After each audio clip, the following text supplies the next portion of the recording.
Es que somos muy pobres, de Juan Rulfo. Aquí todo va de mal en peor. La semana pasada se murió mi tía Jacinta y el sábado, cuando ya la habíamos enterrado y comenzaba a bajársenos la tristeza, comenzó a llover como nunca. A mi papá eso le dio coraje, porque toda la cosecha de cebada estaba soleándose en el solar, y el aguacero llegó de repente, entre grandes olas de agua, sin darnos tiempo ni siquiera a esconder aunque fuera un manojo. Lo único que pudimos hacer, todos los de mi casa, fue estarnos arrimados debajo del tejabán, viendo cómo el agua fría que caía del cielo quemaba aquella cebada amarilla tan recién cortada. Y apenas ayer, cuando mi hermana Tacha acababa de cumplir 12 años, supimos que la vaca que mi papá le regaló para el día de su santo se la había llevado el río.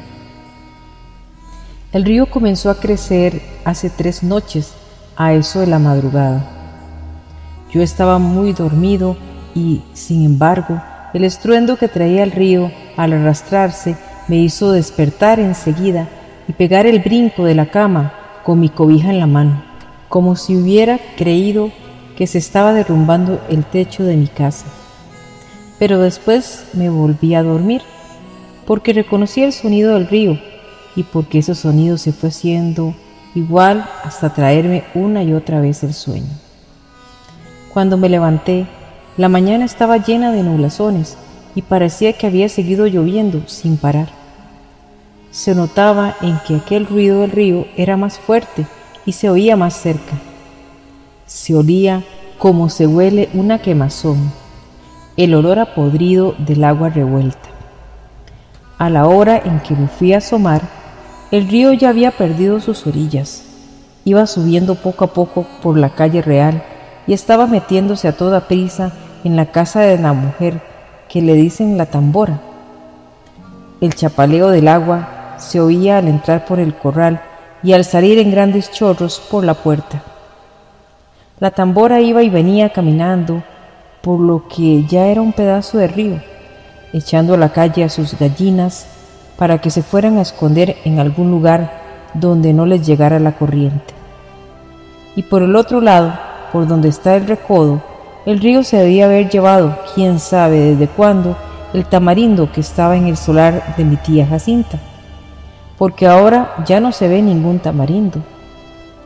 Era el único que había en el pueblo y por eso nomás la gente se da cuenta de que la creciente, esta que vemos, es la más grande de todas las que ha bajado el río en muchos años. Mi hermana y yo volvimos a ir por la tarde a mirar aquel amontonadero de agua que cada vez se hace más espesa y oscura y que pasa ya por muy encima de donde debe estar el puente.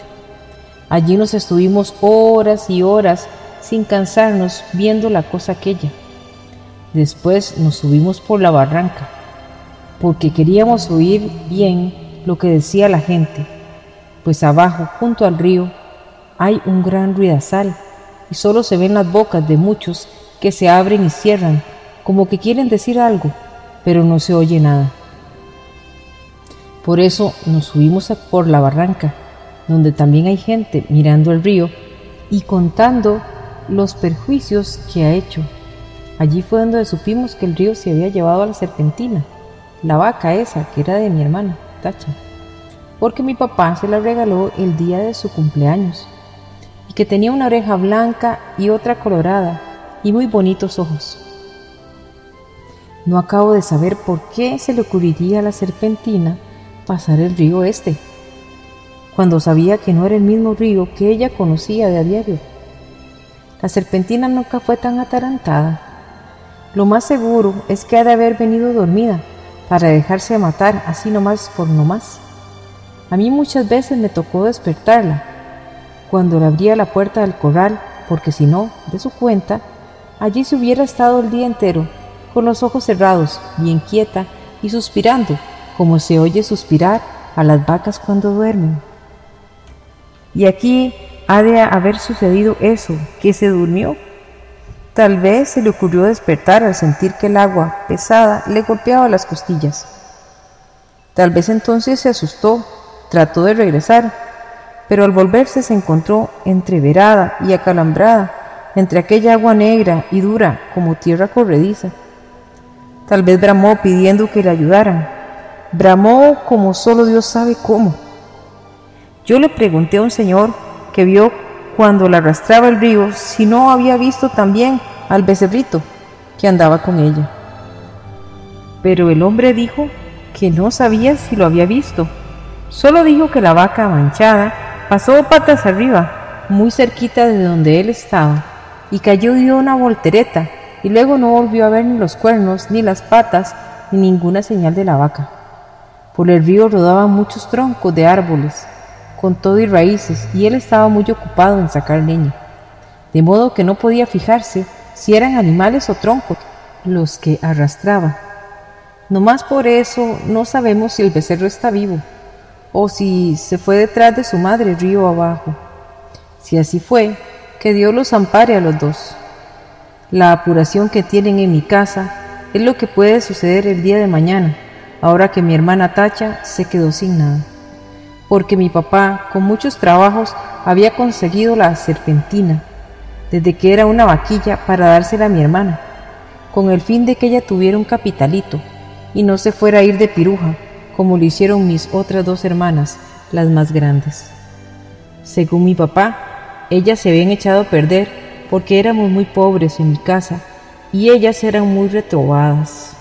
Desde chiquillas eran rezongonas y tan luego crecieron les dio por andar con hombres de lo peor, que les enseñaron cosas malas.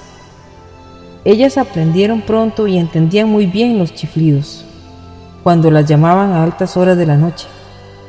Después salían hasta de día, iban cada rato por agua al río y a veces, cuando uno menos se lo esperaba, allí estaban en el corral, revolcándose en el suelo, todas encueradas y cada una con un hombre trepado encima.